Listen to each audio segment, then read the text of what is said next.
Coming up on First at 4, first responders and others gather in southern Kentucky to remember 9/11. And Kentucky's governor joins the chair of the Appalachian Regional Commission in eastern Kentucky for their annual conference. And some areas could see lows in the 40s later this week. The details on a fall preview coming up as Mountain News First at 4 continues. Mountain News First at 4 continues. First responders gathered at a building constructed right after and in response to 9/11 in Pulaski County this morning. The Region 12 Special Response Team came about in response to the terrorist attacks. People gathered at 8:45 this morning to remember. Firefighters were joined by local and county officials who said the terrorist attacks should cause everyone to act and react differently to many different things. My challenge to us today as government officials, first responders, and citizens is not to wait for adversity to be reminded that we should be mindful of each other as Americans, as Pulaski Countyans, and as individuals, but strive every day to help ourselves by helping one another. A piece of steel from the World Trade Center was placed outside the Pulaski SRT building as part of a memorial to the first responders who died in the attacks. A volunteer firefighter who survived the September 11th terrorist attacks is on a mission. He's trying to break the stigma surrounding mental health and PTSD, something he knows about all too well. CBS's Haley Ott shows us how he's finding comfort through man's best friend. Rob Weisberg's service dog Chip is trained to recognize certain cues of post-traumatic stress disorder. When he sees him, he comes over and gives me a whack with his paw. And basically he's saying to me, come on, let's go for a walk, let's change it up, let's just get you in a different mindset. A volunteer firefighter who nearly lost his life during 9/11 while helping others, Weisberg has struggled with survivor's guilt and PTSD ever since. I had my suicide planned out. I just had to do it. According to federal research, roughly 1 in 3 first responders develops PTSD in the U.S., and first responders are nearly 10 times more likely to contemplate suicide than average Americans. Robert Masseri is the co-founder of Paws of War, the organization that trained Chip and other service dogs to work with first responders and veterans with PTSD. We help them by placing a dog with them to understand the balance and what this animal can do for them. Right down to sleeping next to you, waking you up when you have night tremors. Unless you have PTSD, you'll really never understand what it's like. And I tell people all the time, Paws of War provides a safe place for me to be me. Through Paws of War, Weisberg connected with others who knew exactly what he was going through. Earlier this year, he hiked the Appalachian Trail to raise money for the organization and to raise awareness of PTSD. Break the stigma, okay? Get people comfortable with the idea of saying, I'm having a problem, I'm going to get help. Now, Weisberg is moving forward with new hope for the future and a friend by his side. Haley Ott, CBS News, Wisconsin, New York.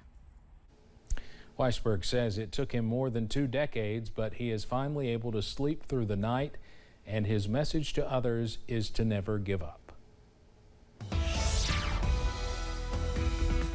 Well, we are tracking some drier air across the mountains as we kick off the work week, but we are also watching out for some showers out there as early as tomorrow. But this afternoon, we are tracking some nice weather from Buffalo Mountain. That current temperature is 81 degrees under some sunshine. We are watching out, though, for a small shower not too far away from McKee near the Jackson, Lee, Estill, and also Owsley County line there, where they all come together, a small shower there. But for most of us, we are dry this afternoon, and that will continue into this evening, also into tonight, as high pressure also continues as this map loads. But you can see back to the west, we are tracking an area of low pressure, also a cold front not too far away from St. Louis, Missouri, also pushing into Illinois as well. And this weather system is moving into our direction, so that means more showers on the way by Tuesday, also into your Wednesday. Temperatures this afternoon in the upper 70s and lower 80s, 80 for Jackson, 77 for Pikeville.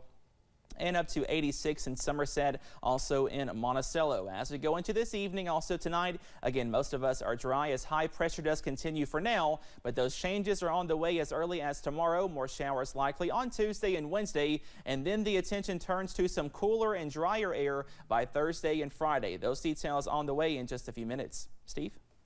Cameron, thank you. The Appalachian Regional Commission is hosting its conference here in the mountains this year, showing Ashland how Appalachia rises. The event kicked off today with a news conference awarding this year's Inspire grant recipients, funding projects and programs all about addiction recovery. Organizers say the event is an opportunity to bring those workers and partners to the stage and bring light to their missions.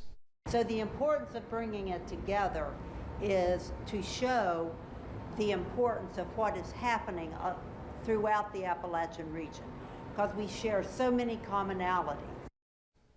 With 43 projects funded this year, Manchin said the more than $13 million investment is about a region-wide push for progress. WYMT's Buddy Forbes is in Ashland and will have much more about the ARC conference tonight on Mountain News at 6. A family in the Dwell community who was impacted by the July 2022 floods were the first flood survivors there to purchase a FEMA temporary manufactured housing unit. The family had been renting the home and were able to finally purchase that home today. Flood survivors living in FEMA temporary housing are now being offered the opportunity to purchase the unit they occupy, and Karen Spears is thankful to have a place now to call her own. And we moved 4 times and we're here now, and this is our home. We can call this home now, and it's a blessing from God and all these people from FEMA and Sean, the Church of Christ. They all come together and they work together, and they made this happen with God's help. Spears is thankful that FEMA was able to make handicapped accommodations for her partner who has early dementia, and FEMA says there are more prospective homeowners in Floyd and Pike counties. Coming up on First at 4, there are some new worries over rail safety after an Associated Press report about Norfolk Southern.